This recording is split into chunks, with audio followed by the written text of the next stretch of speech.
My folks didn't show up to my wedding, all because I tied the knot before my perfect sister did. Now their picture-perfect family image is starting to crack. I'm 34, and after being with my partner for 5 years, we got married 10 months ago. Just about everyone came, except my sister Lena, who's 31, and our parents. My parents skipping the wedding threw me off, but honestly, my sister being a no-show wasn't that surprising. We've never exactly been close. Thinking back on our history, I should have seen it coming.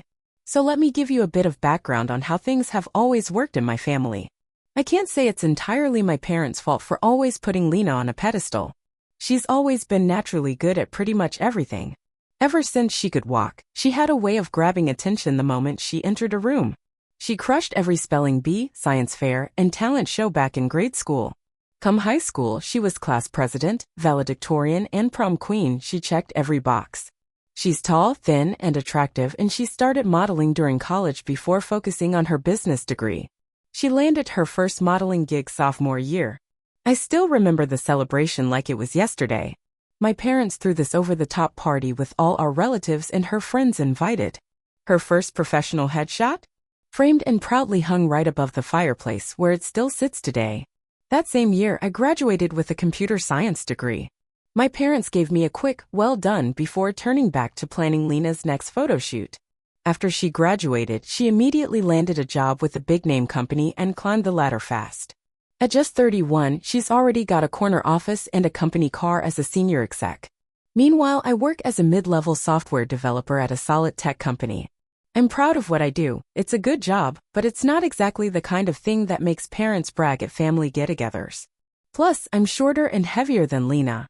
Growing up, my mom constantly made rude comments about how I looked. She signed me up for fitness classes I never asked for and had me on diet after diet. She'd say stuff like, "Lena never has issues with her weight," or "You could look as nice as your sister if you just tried harder." By high school, I had learned to tune her out, but it still left its mark. Over time, I came to accept that my parents just never lit up over my achievements the way they did for Lena's. What choice did I have? I spent years trying to win their approval, took the classes they suggested, joined the clubs they liked, even gave modeling a shot. That flopped hard, and Lena still brings it up to this day. But none of it was ever enough. I was always just the other daughter while they were obsessed with everything Lena did. At some point in my mid-20s, I stopped trying to impress them. I focused on building my own life, growing in my career, and surrounding myself with people who saw and valued me. And honestly, that's when things started getting better. Since my parents were all about appearances, I kept our relationship surface level to avoid conflict. During required holiday dinners and occasional gatherings, I'd just smile and nod while they gushed over Lena's newest promotion, boyfriend, or getaway. They didn't seem to notice or care that I was checked out emotionally. Then one day, I met my now husband at a tech conference through a mutual friend. And unlike my family, he really saw me. He appreciated my dry wit, my skills with code, and yeah, even the way I look. He never once hinted I should change or compared me to anyone else. 5 years later, while we were chilling at home with takeout and our favorite show on in the background, he asked me to marry him. It was simple and perfect. Naturally, I told my parents about the engagement. Their reaction should have tipped me off. Not a single congratulations, just silence. Then my mom asked if I was sure I wanted to rush into things and hinted that I should maybe work on getting in better shape before the wedding. My dad didn't say much. At the engagement party, my husband noticed something was off, but I was too anxious to really catch on. My parents spent most of the party huddled over my mom's phone in the corner. Later, my husband told me he overheard them on a call with Lena, who was clearly upset. He caught bits of their conversation. Stuff like, "This wasn't the plan," and "We never thought Hannah would get married first." Planning the wedding had a few hiccups. My mom, who wasn't exactly supportive, had already made a bunch of Pinterest boards for Lena's future wedding, even though Lena wasn't even engaged. She couldn't care less about helping me pick out a dress or a venue. When I showed her the dress I picked, a simple but beautiful A-line gown that made me feel amazing, her only comment was that it was appropriate for my body type. So I ended up planning most of it with my future mother-in-law, who treated me like the daughter she never had. My husband and I went over the guest list several times to make sure no one was left out. We sent both digital and paper invites. I know my parents got theirs. The online invite showed they opened it. I followed up multiple times, calls, texts, emails when they didn't RSVP. Most of the time I got no reply. When they did answer, it was vague. We're really busy, need to check our schedule. But honestly, I had so much else going on. I couldn't waste the energy stressing about it. My in-laws were amazing. They helped with everything from flower arrangements to seating charts. At the beautiful bridal shower hosted by my husband's sister, no one even mentioned my parents' absence.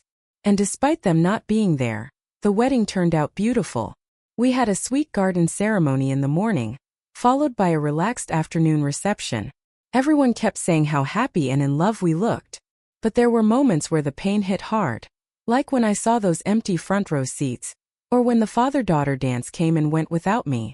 After the honeymoon and the wedding, I reached out to my parents looking for some answers. When I finally got them on the phone, they said they were deeply hurt and claimed they never got an official invitation. My mom went on a long rant, blaming me for being thoughtless. She said she had always dreamed of helping plan her daughter's weddings and couldn't understand why I would cut them out of something so meaningful. I was completely confused. I knew for a fact we sent both digital and physical invitations. While I was on the call with them, I pulled up our records and confirmed everything. Tracking even showed the paper invite had been delivered. But instead of confronting them for trying to gaslight me, I just told them I was sorry if there was any mix-up and ended the call. Later that night, my husband pointed out some things that should have been obvious, like how they looked more shocked than happy when we told them we were engaged, or how they always had an excuse for not helping with the wedding. He'd kept quiet at the time because he didn't want to stress me out while we were planning everything, but looking back, the pattern was crystal clear. The truth is, the idea of their less accomplished daughter walking down the aisle before their golden child was just too much for them. That realization hit hard. What should have been one of the happiest days of my life got turned into yet another battle in their never-ending quest to protect their ideal image of the family, with Lena front and center as always. Not long ago, I heard through the grapevine that Lena just got engaged. She's been with the guy for about a year. I'm not in the family group chats, but I've been told my parents are already going all out for her wedding, talking up big venues, luxury gowns, and my mom's taking her to private fittings at fancy boutiques. All that mother-daughter stuff I was never offered. But what's really interesting is that now a lot of our relatives are backing out of Lena's engagement party and wedding. Apparently, my parents' behavior at my wedding became a bit of a family discussion. When folks ask me why they didn't show up to my big day, I just give them the truth, because they couldn't handle the idea of me getting married first. I don't dress it up or try to make anyone feel sorry for me. I just tell it like it is. A few days ago, my parents called again. This time, they accused me of sabotaging Lena's wedding on purpose. They said relatives were coming up with excuses not to attend her events, and somehow I was the reason. My cousin, who Lena vented to, told her people were backing out because they heard how my parents treated me. My parents say I'm just jealous and spreading lies because I'm bitter about her fancy wedding. But I haven't lied once. I've only told people what actually happened. If the truth makes them look bad, maybe they need to take a closer look at their own behavior instead of blaming me. Lately, it's been harder and harder to keep pretending we have a real relationship. Their absence at my wedding isn't even the part that hurts the most anymore. It's coming to terms with the fact that I never had the kind of loving, supportive parents I always hoped for. Right now, I'm focused on building a life with someone who sees me and values me for who I am. But if anything major happens, I'll let you know. Update. Since I last posted 3 weeks ago, a lot has happened. I finally decided to talk to my parents directly about how they acted during my wedding, and all the accusations they've been throwing my way about ruining Lena's big day. After all your encouraging comments, I realized it was time to be honest, especially after they started texting me about how I was tarnishing the family legacy. We got on the phone and it didn't take long before they started pointing fingers. They accused me of being jealous and plotting everything. But this time, instead of defending myself, I did something different. I agreed, but not in the way they expected. I said, "You're right. I am jealous. Not of Lena's job, not her looks, not even her success. I'm jealous of the love and support you've always given her. The kind of love you never even tried to give me." There was dead silence on the other end. Then my mom jumped in, insisting I was exaggerating. She claimed they always treated us the same. And something inside me snapped. Years of buried feelings came rushing out. I told them about every birthday where Lena's latest win overshadowed my own. How Mom canceled my graduation dinner because Lena had a modeling callback. How her prom dress cost more than all my college textbooks combined. I kept going, even when my dad tried to shut me down by saying I was overreacting. I told them how they spent years planning a wedding that didn't even exist for Lena while ignoring my real one. I told them how painful it was to see empty seats where they should have been and how my mother-in-law had to step in to help me with every little thing. And their response? They turned it back on me. Why didn't you ever say anything if you felt this way? My mom asked, like I hadn't tried for years. My dad chimed in, saying I was being petty by telling the rest of the family how I felt. Then my mom said something that sealed it all for me. We never thought you'd go so far as to try to ruin Lena's wedding just because you've always been insecure about her success. This isn't how we raised you. That was it. That was the moment I realized they didn't hear me at all. They didn't think their actions or my feelings had anything to do with the situation. To them, it was all about Lena. Even in a conversation about them missing my wedding, their focus was on her. For the first time in my life, I didn't try to fix things. I didn't apologize or backtrack. I just said exactly what I felt. You're right about one thing, I told them. You did raise me. You raised me to believe I'd never measure up. That Lena's accomplishments would always matter more than mine. That keeping up your perfect family image was more important than how I felt. But you also taught me something you didn't mean to. You taught me I deserve better. There was a long silence before my dad finally said something, but I'll get into that next. He stayed calm when he spoke, cool as ever. Maybe it's time we stop pretending we're bad parents, he said. You've clearly already made up your mind, and you seem to enjoy watching us suffer. Then he added, we thought, as family, you'd want to help fix this. But I guess you've made your choice. And then my mom delivered the final jab. Maybe you just couldn't handle not being the center of attention, she said. Even though we always did our best to treat you both the same. That's not our fault, Hannah. You chose to play the victim. I didn't argue. What would be the point? Everything I had been feeling was right there, confirmed in their own words.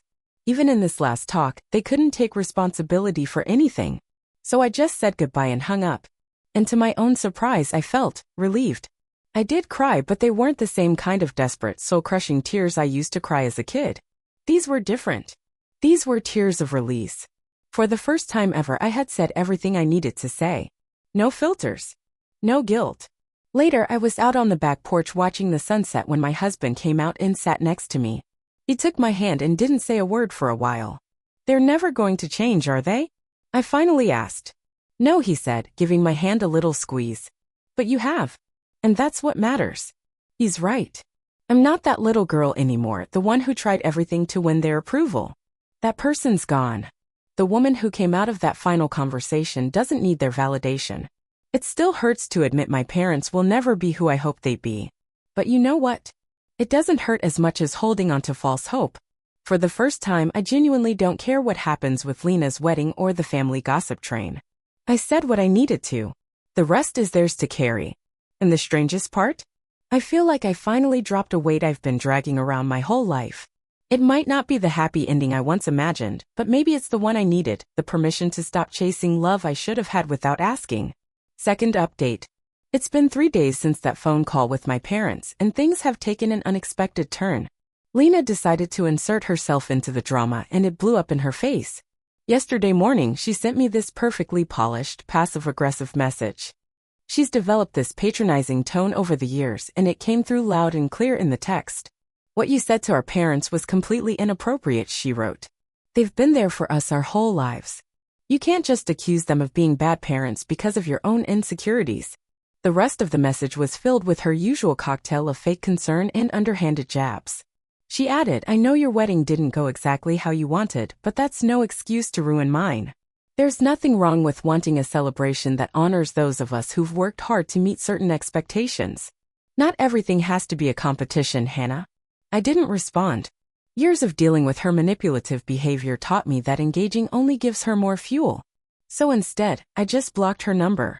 Lena has never handled being ignored well, so I figured that would be that. But a few hours later, I got a call at work from my husband, who was laughing so hard he could barely get the words out. Apparently, Lena couldn't reach me directly, so she found his number, probably through someone we both know, and sent him a flurry of messages explaining exactly why our relationship as sisters had always been so rocky. She opened the first message in her usual overly formal way. As Hannah's sister and someone who cares deeply about the well-being of our family, I felt compelled to reach out. But it didn't take long before her real agenda came out. She told my husband that, as my husband, he had a responsibility to help me behave more appropriately. Her tone got more and more condescending as she went on. She told him that family dynamics are complicated and implied that someone with my level of sensitivity probably couldn't understand the bigger picture. She actually asked him to help me see reason before I damaged family ties beyond repair. Then came the kicker. She tried to butter him up. In fact, she wrote, "Surely you understand that staying connected with successful family members like myself could be beneficial for your future." She warned that my behavior was hurting both my own future and his by association. My husband, who's a senior software architect with an MBA and zero interest in clout chasing, thought the whole thing was hilarious. He said, "She really doesn't know me at all, does she?" That night, we went through the messages together. We were cracking up. Not out of cruelty, but because it was so freeing to see Lena's usual tricks fail so completely. Seeing her manipulations bounce off my husband, who's completely immune to them, felt like poetic justice. That whole exchange taught me something huge. Lena, for all her accolades and polish, is still that insecure teenager deep down, the one who needs to push others down just to feel taller. She thought she could manipulate me through my partner. That says everything. When she couldn't get to me directly, she immediately tried the same playbook she used in high school. Back then, when she couldn't get under my skin, she tried to turn my friends against me. Different decade, same tactics. This made me realize something else too. Our childhood wasn't just a case of sibling rivalry. It was a campaign, one where she worked hard to be the star in my parents' eyes and to make sure I was always in her shadow. She wasn't just competing with me. She was tearing me down whenever she could, bragging about her wins, pointing out my flaws to anyone who'd listen. But my reaction now? It's completely different. A decade ago, her messages would have left me second-guessing myself. 5 years ago, I would have been crushed. Now, I just shake my head at how ridiculous it all is. I'm over it. I'm done. My husband's response was perfect. He didn't get sucked into the drama or rise to Lena's bait. He just replied, "Thanks for your concern about Hannah. As her husband, my job is to support her happiness, not to manage her behavior. If you have any concerns, it's best you talk to her directly. Have a good day." That must have hit a nerve because not long after, she sent one last message. "I see she's turned you against the family too. Don't say I didn't try to help when this all falls apart." Funny thing is, her attempt to help only confirmed everything I already knew and strengthened my resolve to stay far away from all the family dysfunction. Her messages made it obvious that nothing has changed. She's still the same controlling person, always trying to steer the narrative and treating any deviation from her carefully constructed image as a threat. But the best part? Watching her fail so completely. Her attempts to manipulate my husband didn't just fall flat, they brought the two of us even closer. We didn't stew over her texts. We laughed. That night, we were already planning a weekend getaway together. Just us, no drama. And that's when it really hit me. Family isn't about who shares your last name.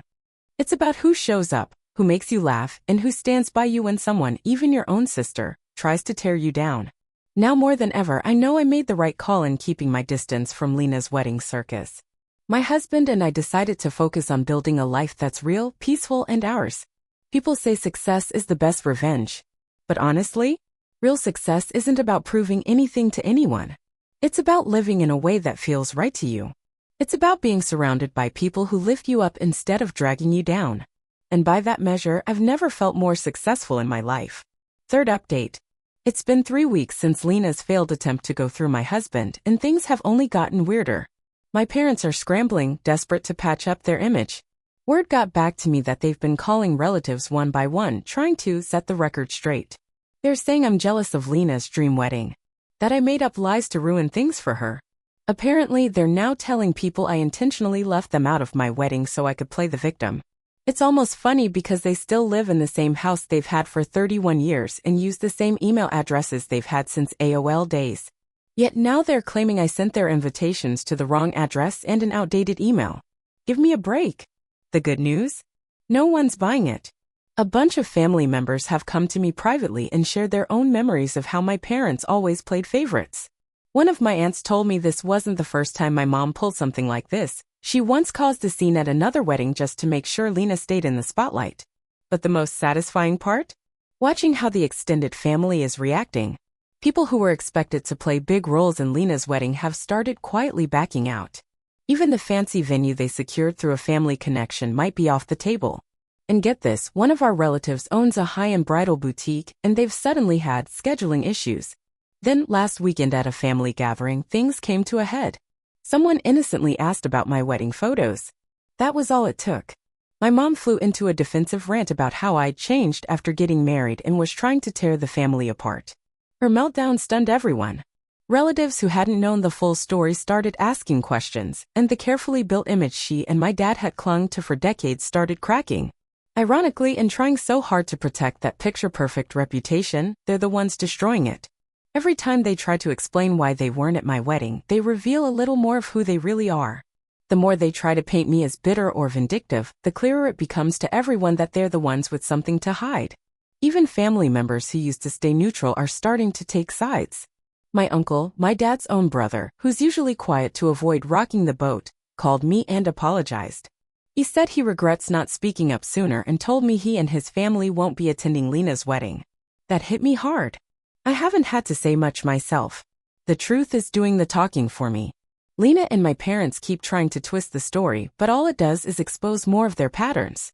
And now I can see that all those years I spent keeping quiet to keep the peace were really just enabling them.